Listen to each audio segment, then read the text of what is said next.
चलिए बेटा, अब हम बात करते हैं किसकी, स्टॉक या इन्वेंट्री। बेटा स्टॉक या इन्वेंट्री से आपका मतलब क्या है, देखिएगा बेटा। सपोज करिए मेरी किसकी शॉप है, स्टेशनरी शॉप है। मैंने कितने मार्कर खरीदे थे बेटा, 1 2 3 4 5 6। मैंने कितने मार्कर खरीदे, 6 मार्कर खरीदे। किस पर्पस के लिए, बेचने के लिए।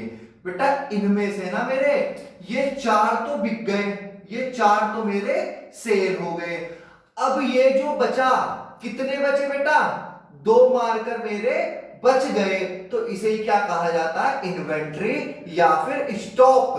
ठीक है, यानी कि वो गुड्स जो मेरा बिका नहीं, उसे क्या कहा जाता है बेटा, इन्वेंट्री या फिर स्टॉक। देखिएगा डेफिनेशन देखिए बेटा, it refers to the value of goods remaining unsold, यानी कि जो बिका नहीं, क्या नहीं हुआ, जो मेरा बिका नहीं। कब, एट द एंड, कब, एंड में अकाउंटिंग ईयर के। ठीक है, विद द बिजनेस एंटिटी। बेटा वो माल जो मेरा सेल नहीं हो पाया है, ठीक है, उसे क्या कहा जाता है, स्टॉक या फिर इन्वेंट्री। ठीक है बेटा, आया समझ में या नहीं आया, सर आ गया। बेटा अब ये भी 2 टाइप्स का होता है, एक क्या होता है मेरा ओपनिंग और एक क्या होता है मेरा closing.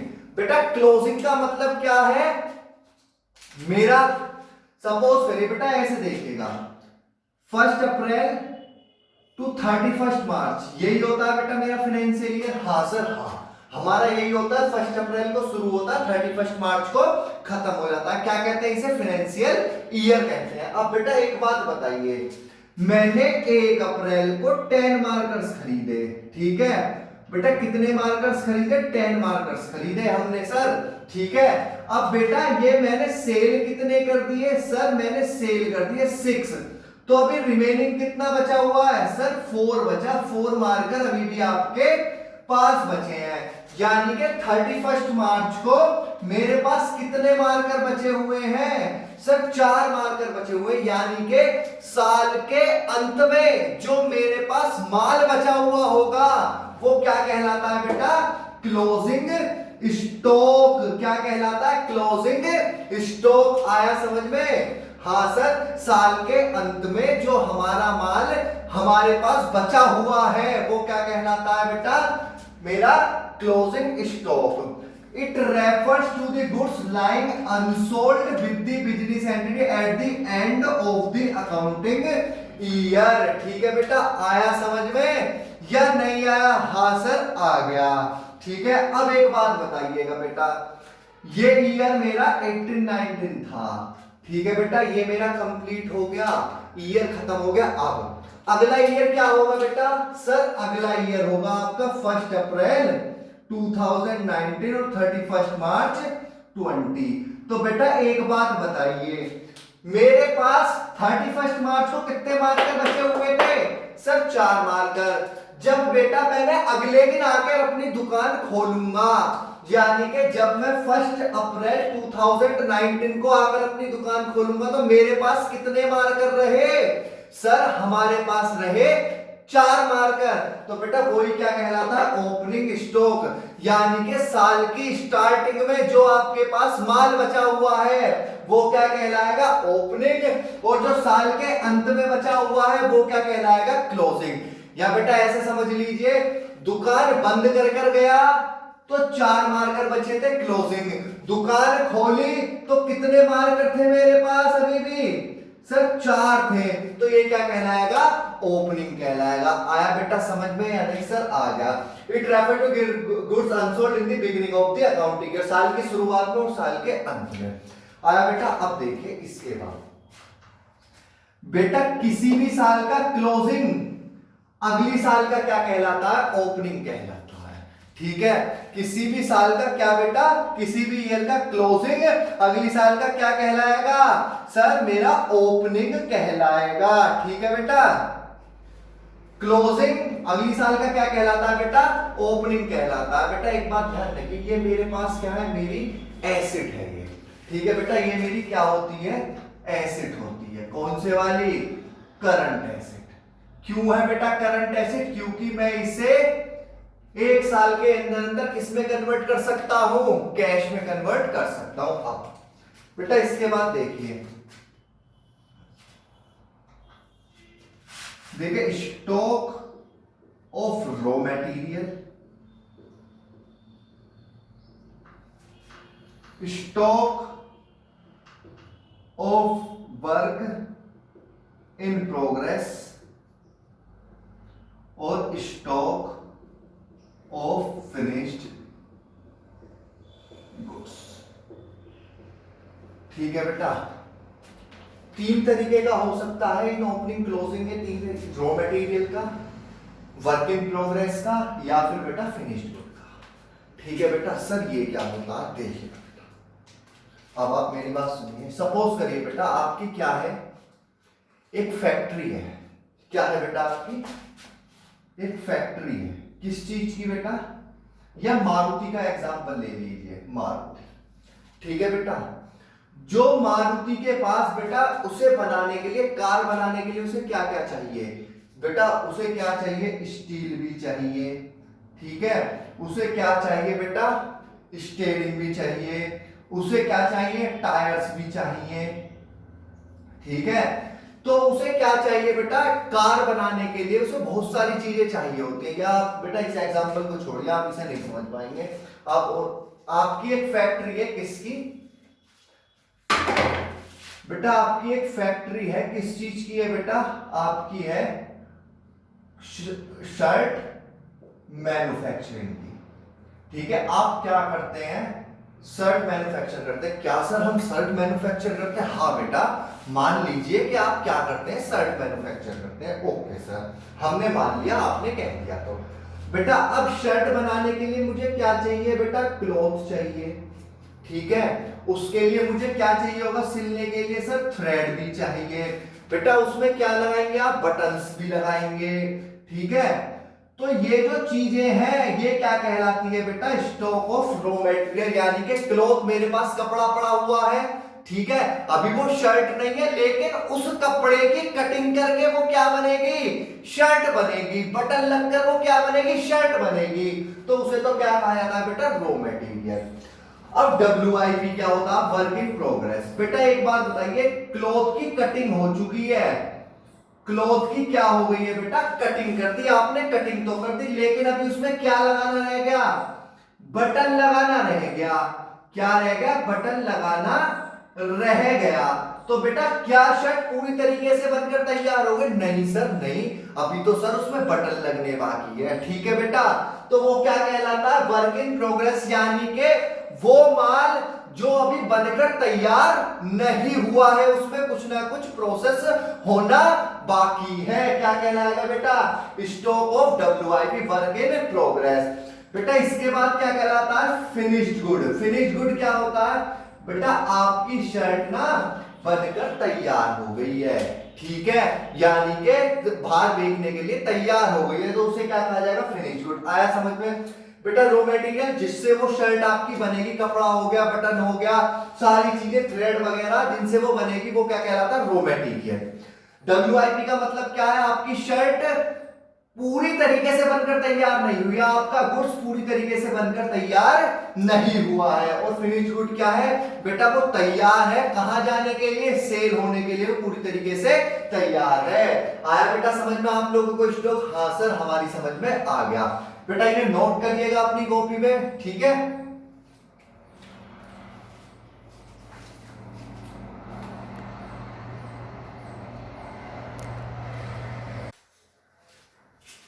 Hello students, I am Rahul Tyagi. बेटा आपका स्वागत करता हूं अपने यूट्यूब चैनल।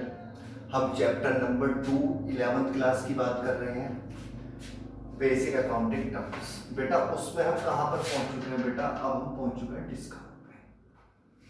बेटा डिस्काउंट आप अच्छी तरीके से जानते हैं, छूट क्या होती है, छूट कह लीजिए, रिबेट कह लीजिए। ठीक है, क्या करते हैं बेटा, दुकान पे गए आप, ठीक है, कि भाई मुझे सामान लेना है, उसने आपको बताया कि सर ये भाई साहब 10 रुपए का है, आप क्या कह रहे हैं, भाई साहब 9 रुपए ले लीजिए। ठीक है, वही क्या है बेटा, छूट है। आया समझ में या नहीं आया, सर आ गया। एनी टाइप ऑफ रिडक्शन, क्या बेटा, रिडक्शन, छूट in the price of goods. Goods का मतलब क्या है, जिसमें वो डील कर रहा होगा, by the business entity. Business entity का मतलब बिजनेस, टू इट्स कस्टमर, किसे, अपने कस्टमर को, इज कॉल्ड डिस्काउंट। यानी कि कोई भी रिडक्शन अपने प्राइस में बिजनेस के द्वारा किसे दी जाती है, अपने कस्टमर को, तो बेटा वो क्या कहलाती है, डिस्काउंट कहलाती है। ठीक है बेटा। अब देखिए डिस्काउंट कितने टाइप का होता है सर, डिस्काउंट के भी टाइप होते हैं। हाँ बेटा, discount, types of discount, trade discount और कैश डिस्काउंट। सर ये क्या होते हैं बेटा, बेटा ये क्या है, शॉप है, किसकी, रेडीमेड शॉप। या आप ये समझ लीजिए ये क्या है, एक शॉप है, किसकी, शूज की। ठीक है, किसकी है ये, आपके। ठीक है, अब आप आते हैं, आप आए यहां पर बेटा, आप आए किसके पास, मेरी शॉप पर। ठीक है, ये क्या है बेटा, ये है आपका शूज। ठीक है बेटा, किसकी शॉप है मेरी बेटा, शूज की शॉप है। आप मेरे पास आए, आप बोले कि सर मुझे आप एक शूज दिखा दीजिए। बेटा मैंने आपको दिखाए, आपको ये वाला शूज क्या आया, पसंद।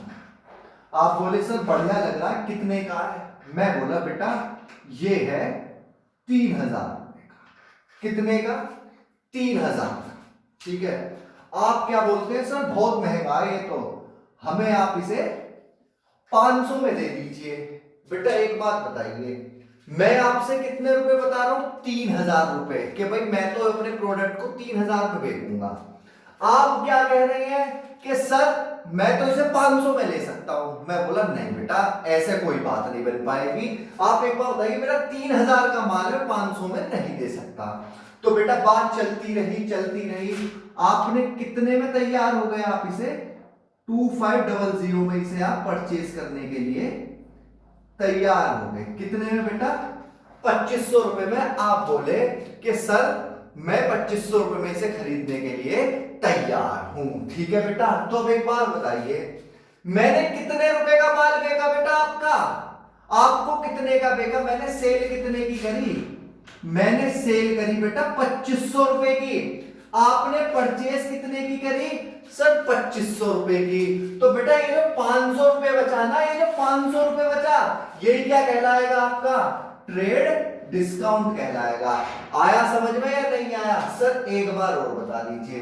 बेटा यहां तक समझ में आया, हमारी बातचीत कितने पे तैयार हो गई सर, 2500 रुपए में। अब 3,000 जो बेटा मेरे इसके एमआरपी थे, यानी कि मैक्सिमम रिटेल प्राइस, ज्यादा से ज्यादा मैं कितने बेच सकता हूं, 3,000 में। आप कितना कह रहे हैं कि मैं तो 2500 दे सकता हूं सर बस। अब तो मैं क्या हो गया, तैयार हो गया उसके लिए। बेटा एक बात बताइए, आप मुझे कितना पेमेंट करेंगे सर, 2500 रुपए का। मुझ पे कितने का पेमेंट आएगा सर, 2500 रुपए का। तो बेटा ये जो 500 रुपए रहे ना, ये क्या कहलाता है, ट्रेड डिस्काउंट कहलाता है। ठीक है, या बेटा ऐसे समझ लीजिए, आप मेरे पास आए कि सर मुझे ना एक पेन खरीदना है। मैंने कहा बेटा ये पेन कितने रुपए का है, 10 रुपए का है। ठीक है, आप क्या बोले, 10 पेन कितने के मिलेंगे, मैं आपसे बोला 10 पेन कितने के मिलेंगे, 80 रुपए के मिलेंगे। तो बेटा अब एक पेन कितने का पड़ा आपको सर, 8 रुपए का। तो बेटा जब आप बल्क क्वांटिटी में खरीदते हैं, बल्क में खरीदते हैं, ठीक है, जब आप किसमें खरीदते हैं, बल्क क्वांटिटी में खरीदते हैं, तो जो वो क्या करता है, रिडक्शन करता है प्राइस में, उसे क्या कहा जाता है, ट्रेड डिस्काउंट कहा जाता है। आया समझ में या नहीं आया सर, आ गया हमारी समझ में। यानी कि सर जब हम बल्क में खरीदेंगे, जो डिस्काउंट मिलता है, ठीक है, उसे क्या कहा जाएगा सर, ट्रेड डिस्काउंट कहा जाएगा। When a dealer of good is allowed reduction in the price of good at a fixed percentage on the list price by the another dealer while making sales, sales करते समय। आया बेटा समझ में या नहीं आया सर, हमारी समझ में आ गया। तो बेटा आपने कितने का खरीदा, 2500 रुपए में इसे खरीद ले, वो 500 क्या कहलाएगा सर, वो 500 रुपए ना ट्रेड डिस्काउंट के कहलाएंगे। ठीक है बेटा, अब ध्यान रखिएगा बेटा, जो मेरी नेट सेल निकलेगी, मैंने सेल कितने की करी, नेट सेल बराबर gross sale minus trade discount. Trade discount, एक बार बताइए बेटा मेरे पास पैसा कितना आया, सर आपने 3,000 रुपए कहा था पर 500 रुपए का आपने डिस्काउंट दे दे, तो मैं कितने से रिकॉर्ड करूंगा एंट्री, 2500 रुपए से। ठीक है बेटा, trade discount is not recorded in the books of account. बेटा ट्रेड डिस्काउंट को बुक्स ऑफ अकाउंट में रिकॉर्ड नहीं करते, यानी कि इसे कहीं भी शो नहीं करते। क्यों नहीं करते बेटा, फाइनेंशियल ट्रांजैक्शन कितने रुपए से हुई है, आपने कितना दिया मुझे, सर 2500। ठीक है बेटा, और मुझे कितना मिला, सर 2500। तो बेटा रिकॉर्ड कितने से करूंगा, फाइनेंशियल ट्रांजैक्शन, फाइनेंस कितना आया गया है, कितनी कंसीडर, सर 2500।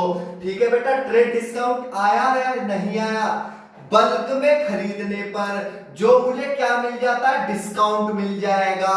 ठीक है, उसे क्या कहते हैं बेटा, ट्रेड डिस्काउंट कहा जाता है। सर अब कैश डिस्काउंट क्या होता है देखिएगा बेटा। अब आपने कितने में खरीदा बेटा, ये 2500 रुपए में। आप क्या कहेंगे, मैं बोला लाओ बेटा पैसे दो, आप बोले सर पैसे ना मैं आपको 2 महीने बाद दूंगा। क्या दूंगा, 2 महीने बाद दूंगा पैसे। इसका मतलब बेटा मैंने क्या करी है, मैंने क्रेडिट सेल करी है। क्या करी है बेटा, क्रेडिट सेल करी है, यानी कि सेल आज करी है, पैसा कब मिलेगा, सर 2 महीने बाद। अब बेटा कुछ दिन बाद, सपोज करिएगा 10 डेज आफ्टर, मुझे क्या जरूरत पड़ी, फंड की, पैसे की जरूरत पड़ी मुझे, किसकी, फाइनेंस की जरूरत पड़ी। ठीक है बेटा, मुझे किसकी आवश्यकता पड़ी बेटा, पैसे की आवश्यकता पड़ी। आप पेमेंट कब करेंगे मुझे, सर 2 महीने बाद। मुझे पैसे की आवश्यकता अभी पड़ गई, तो मैंने क्या कहा कि भाई साहब एक काम करो, आप मुझे अभी पेमेंट कर दो, अभी कर दो, 2 दिन बाद कर दो, 3 दिन बाद कर दो, तो मैं ना तुम्हें 100 रुपए का डिस्काउंट और दूंगा। ठीक है बेटा, अगर आप मेरा इस डेट पर 2 या 3 दिन के अंदर अगर आप पेमेंट कर देते हैं तो मैं आपको 100 रुपए का डिस्काउंट और दूंगा। ठीक है बेटा, आया समझ में या नहीं, सर एक बार और बता दीजिए बेटा। यहां तक तो आया, आपने कितने में खरीदा था, सर 2500 में। उधार खरीदा था या नगद खरीदा था, सर उधार खरीदा था। कितने महीने बाद पेमेंट करेंगे, सर हम 2 महीने बाद पेमेंट करेंगे। अब मैं आपसे क्या कह रहा हूं कि बेटा मेरा पेमेंट आप आज कर दो, मुझे पैसे की जरूरत है। ठीक है, मुझे पैसे की जरूरत है बेटा, आप मेरा पेमेंट आज कर दो, और उसके बदले में आपको क्या दे रहा हूं, 100 रुपए का डिस्काउंट और दे रहा हूं। ठीक है बेटा, यानी कि जब डिस्काउंट किसके लिए दिया जाता है, पेमेंट कराने के लिए, यानी कि पेमेंट को प्रमोट करने के लिए, ताकि मेरे पास पेमेंट टाइमली आ सके, जल्दी आ सके, तो उस डिस्काउंट को क्या कहा जाता है बेटा, कैश डिस्काउंट। आया समझ में, जब क्वांटिटी के आधार पर होगा तब तो क्या कहलाता है, ट्रेड डिस्काउंट। कैश डिस्काउंट क्या होगा, पेमेंट को प्रमोट करने के लिए जब आप डिस्काउंट देंगे उसे क्या कहा जाता है बेटा, कैश डिस्काउंट। अब एक बात बताइए बेटा, मुझे कितने रुपए मिलने थे आपसे, 2500, 100 का मैंने आपको डिस्काउंट दे दिया, तो बेटा मुझे अब कितना मिलेगा, सर आपको 2400 रुपए मिलेंगे। तो बेटा 100 का मेरा क्या हो गया, नुकसान हो गया। आया समझ में या नहीं आया, सर आ गया। इसे बेटा मैं रद्द कर दूं, देखिएगा आया बेटा इतना समझ में आप लोगों को। सर हमारी समझ में ये आया, जब लार्ज क्वांटिटी में गुड्स खरीदा जाता है वहां पर जो डिस्काउंट दिया जाएगा, या बेटा जहां पर बार्गेनिंग आएगी, बेटा 2 टर्म्स याद रखिएगा, एक तो बार्गेनिंग और जब क्वांटिटी। आप किसी से आप सब्जी खरीदने गए, आप क्या कह रहे हैं कि भाई टमाटर कैसा दिया, वो बोला 20, आप क्या बोले 15 का लगा लो, तो बेटा बार्गेनिंग हो रही है, तब भी क्या कहलाएगा, ट्रेड डिस्काउंट कहलाएगा। आपने कहा मुझे 5 किलो लेना है, वो क्या बोलता है आपसे कि भाई मुझे 60 रुपए दे देना आप 5 किलो के, तो बेटा वो क्या कहलाएगा, ट्रेड डिस्काउंट कहलाएगा। जब लार्ज क्वांटिटी में खरीदेंगे या बार्गेनिंग करेंगे तब तो क्या कहलाता है, ट्रेड डिस्काउंट। और जब आप पेमेंट करवाएंगे उससे टाइमली, आप टाइमली पेमेंट के लिए प्रमोट करने के लिए आप क्या कहते हैं उससे कि भाई मैं आपको डिस्काउंट दे दूंगा, ठीक है, 2 महीने नहीं, 2 महीने के लिए आपने उधार कर देता, आप मुझे पेमेंट आज कर दो भाई, मैं तुम्हें 100 रुपए का डिस्काउंट और देता हूं, तो बेटा वो क्या कहलाएगा, कैश डिस्काउंट। बेटा कैश डिस्काउंट भी ना 2 तरीके का होता है सर, वो कैसे, बेटा एक तो होता डिस्काउंट अलाउड, ठीक है बेटा, एक क्या होता है मेरा, discount receive. Sir discount allow और रिसीव का क्या मतलब, बेटा अलाउ, जब मैं किसी को दे रहा हूं 2500 की जगह मैं आपसे क्या कह रहा हूं कि भाई मुझे आप 2400 रुपए दे दो, तो ये तो क्या होगा, अलाउड होगा, ठीक है बेटा, आया समझ में या नहीं। If cash discount is allowed to debtor for timely payment, ठीक है बेटा, ये क्या होता है मेरा, लॉस होता है। सर लॉस क्यों होगा, बेटा आपको मैंने 2500 का माल बेचा पर आप मुझे अब कितना दे रहे हैं, सर 2400 दे रहा हूं, तो बेटा ये क्या कहलाएगा, 100 रुपए का मेरा क्या हो जाएगा, नुकसान हो जाएगा। बेटा डिस्काउंट रिसीव क्या होगा, if cash discount is receive from creditor to make timely payment, ठीक है बेटा, अगर किसने दिया मुझे, क्रेडिटर ने। सर क्रेडिटर तो वो होते हैं जिनसे हम उधार माल खरीदते हैं, हाँ बेटा हाँ। एक बात बताइए, आपने 2500 की जगह कितने का पेमेंट करा, सर 2400 का, तो आपका क्या हुआ, सर फायदा, तो बेटा वो तो हो गया डिस्काउंट रिसीव, और मेरा क्या हो गया, सर नुकसान, बेटा वो क्या होगा, डिस्काउंट अलाउ हो गया। आया समझ में बेटा या नहीं आया। डिस्काउंट क्या होता है, रिडक्शन, प्राइस में रिडक्शन सेलर के द्वारा अपने कस्टमर को क्या कहलाएगा, डिस्काउंट। 2 टाइप्स का होता है, ट्रेड डिस्काउंट और कैश डिस्काउंट। बेटा ट्रेड डिस्काउंट के मैंने आपको 2 कीवर्ड्स बता दिए, या तो आप लार्ज क्वांटिटी में खरीद रहे हैं, क्या कर रहे हैं बेटा, लार्ज क्वांटिटी में खरीद रहे हैं, या फिर आप क्या कर रहे हैं, बार्गेनिंग कर रहे हैं, ठीक है बेटा, या तो बार्गेनिंग कर रहे हैं या फिर लार्ज क्वांटिटी में खरीद रहे हैं, तो वो जो डिस्काउंट मिलता है उसे क्या करते हैं, ट्रेड डिस्काउंट। बेटा उसे कहीं पर भी नोट नहीं करते, क्यों नहीं करते, क्योंकि फाइनेंशियल ट्रांजैक्शन कितने की होगी, उसे कटने के बाद होगी।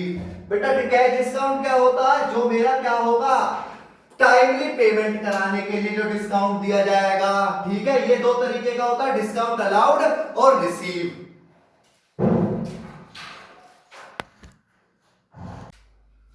चलिए बेटा अब बात करते हैं अगले टर्म, बैड डेब्ट।